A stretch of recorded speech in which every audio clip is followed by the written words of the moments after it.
As personnel departments conduct systematic assessment of how the people who work for the company are being used, how can they foster a positive climate for change, do you think? Well, it's very important to communicate the good news.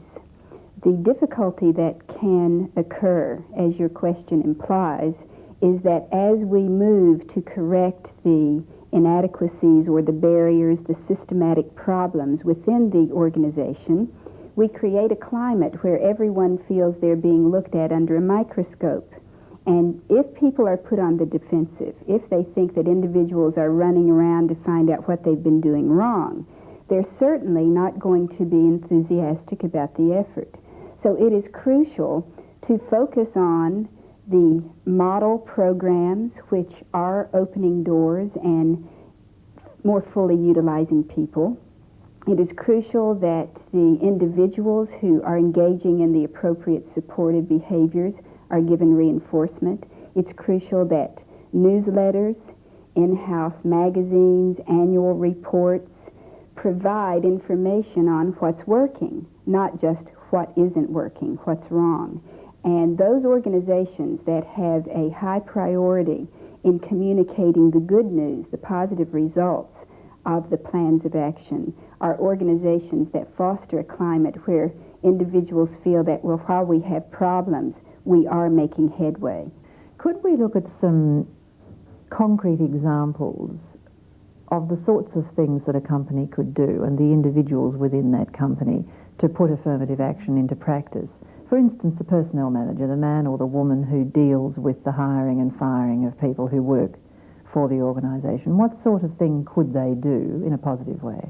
Okay, quite specifically, they could take the management policy of the intent to affirmatively utilize all people and translate that into a review of the job ads, the job postings, the pictures of the role models in those ads, whether the language is saying we're looking for the best man for the job, or whether, as some of your more creative Australian companies are doing, they advertise a position, for example, psychologist, male or female, and the next week they run the ad psychologist, female or male, making it explicit with the language that they're looking for either gender.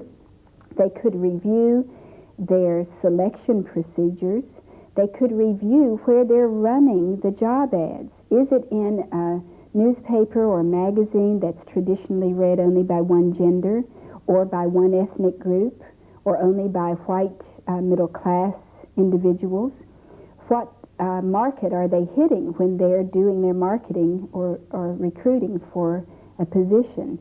They could review the questions that are asked in the interview situation. Do we ask a different set of questions of a married woman than a married man? And an example of this would be to say to the married woman, is your husband going to mind if you travel?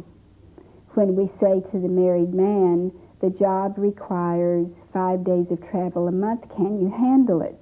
The appropriate question to her would be, the job requires 5 days of travel a month, can you handle it? Making certain that we are not building in unconscious sexist behavior. The personnel manager also could make certain that in the promotion process, in the evaluation process, because that's the basis upon which we get promoted, that supervisors are using the same standards for both men and women.